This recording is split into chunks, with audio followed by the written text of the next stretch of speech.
Lewis Hamilton's salary has taken a big tumble, while Nico Hulkenberg has been snapped up by Aston Martin. You can now watch full 24-minute episodes of The Inside Line at our new home on unbeaten.com.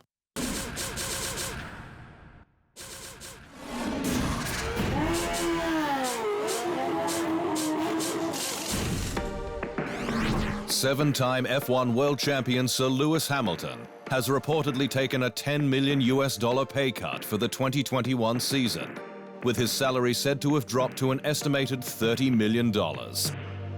Hamilton, who remains F1's highest-paid driver, said last year that he felt uncomfortable in negotiating a new deal with so many people losing their jobs during the ongoing COVID-19 pandemic. Hamilton's $30 million salary is reported to be $5 million more than Red Bull's Max Verstappen. Two-time F1 world champion Fernando Alonso is third on $20 million, ahead of McLaren's Daniel Ricciardo. Mercedes team principal Toto Wolff hopes that he can agree a new deal with Hamilton for 2022 and beyond over the next few months, with 2021's single-year deal a last-minute exercise. But the winning Brit said at the W12 launch that flexibility is king.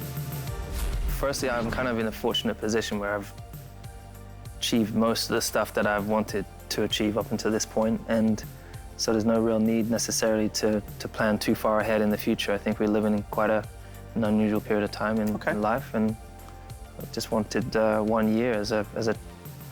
Then we can talk about if we do more and keep adding it one if we have to. F1 veteran Nico Hulkenberg has finally been confirmed as Aston Martin reserve and development driver for 2021, a role he fulfilled on an ad hoc basis with the outfit last year. Hulkenberg was a standout stand-in at Racing Point last season, earning points in the 2 races he started. He replaced a COVID-affected Sergio Perez at Silverstone, Lance Stroll at the Nürburgring. But the German failed to start the British Grand Prix after a clutch bolt prevented the power unit from firing up. Hulkenberg was happy with the announcement, given his 11th hour call-ups for the team last season. I'm hoping that Sebastian and Lance enjoy uninterrupted seasons this year, but the team knows it can rely on me to step in and do an excellent job, he said. Hulkenberg confirmed before the Bahrain Grand Prix that he would be the reserve driver for both Aston Martin and Mercedes this year, ensuring the news was more a formality for all concerned. Mercedes has signaled its intentions to burst from the blocks in F1's new era, with James Allison stepping up to a new role of Chief Technical Officer to focus on 2022's strategic challenges. Allison joined the Silver Arrows as technical director in 2017, following his last stint with Ferrari, and has overseen the development of Mercedes F1 cars through to 7 straight title doubles, as well as the current W12, with its unique challenges as a direct result of cost containment related to the COVID-19 pandemic. Many of the components on the car are simply cut and paste from last year to this. And not only are they cut and paste in a design sense, the actual physical parts, this survival cell, is the very thing that raced last year on our 2020 design. Allison will be succeeded as technical director from July 1 by Mike Elliott, the squad's current technology director, who joined Mercedes in 2012 as head of aerodynamics. Together with an exceptional group of senior technical leaders, this puts us in the best possible position for the sport's next era, said team boss Toto Wolff. Ferrari has gotten up to speed ahead of Emilia, with Charles Leclerc and Driver Academy young guns Robert Schwartzman and Marcus Armstrong getting time in the 2018 SF71H at home test track Fiorano. The Scuderia's F2 racers Armstrong and Schwartzman logged over 200 kilometers or 65 laps each on April 8, before Leclerc took over on April 9, when he completed over 400 kilometers or 100 laps. It's the second time this year that the prancing horse has wheeled out its 2018 car at Fiorano, with both Schwartzman and Armstrong also getting to grips with it in late January. The Fiorano test followed a special delivery for Leclerc, with the Scuderia gifting its sweetheart driver his Belgium and Italy race-winning 2019 SF90, with the talented Monegasque uploading a story to Instagram with just the words, "Something special just arrived home."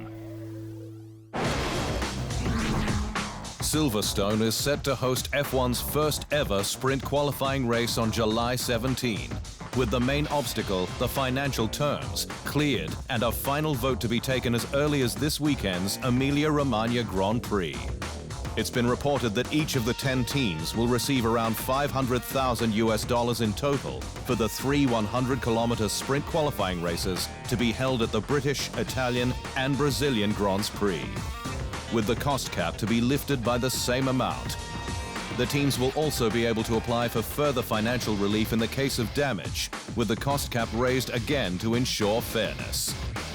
It's understood points will be up for grabs, with 3 going to the winner, 2 for second and 1 for third. And while it's a step away from what's seen as the sport's DNA, the concept is backed by former F1 greats like Juan Pablo Montoya, who says ever shorter attention spans have to be taken into account. The younger generations are going to struggle. I think what F1 is talking about is sprint races, and this is the way forward, he said. Former Haas driver Romain Grosjean is set to test an older Mercedes F1 car to properly close out his career in the category. Grosjean had 181 starts in F1, his first at the 2009 European Grand Prix, replacing Nelson Piquet Jr. at Renault. But his final season at Haas last year was cut 2 races short after his fiery crash in Bahrain.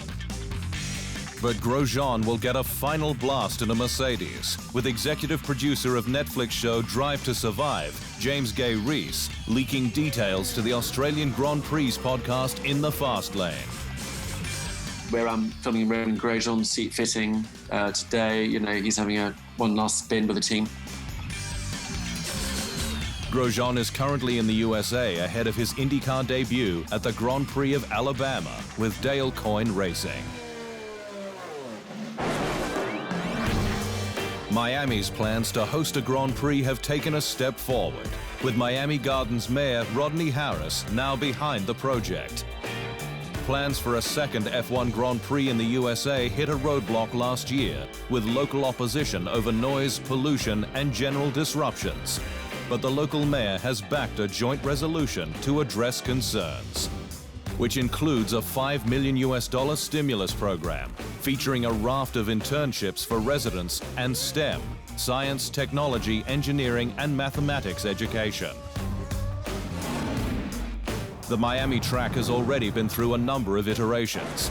The original included a loop around American Airlines Arena, home of NBA team Miami Heat. Version 2 had a section along Bayfront Park, before heading onto the high-speed Port Boulevard section with a new arena at the end of it, before heading back towards the pits. But the new, far more viable site is 40 minutes drive north of Bayfront Park, in the 250 acres around Hard Rock Stadium, home of Miami's NFL squad, the Dolphins. The news paves the way for Miami to potentially host a race in 2022, the first season of F1's new era, with the council set to vote on the deal this week. Mercedes' longtime sporting director Ron Meadows has admitted to F1's official podcast Beyond the Grid that Michael Schumacher's failure to win a race with the team is his greatest regret.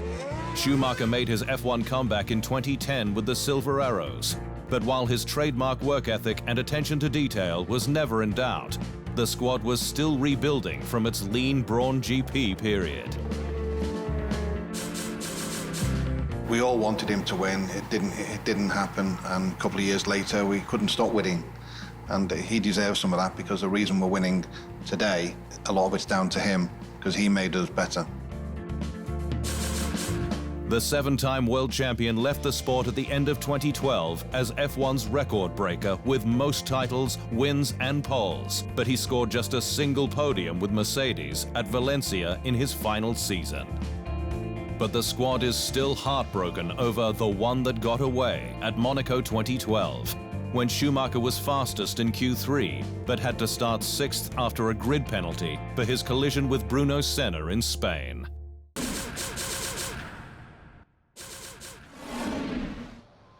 Thanks for watching.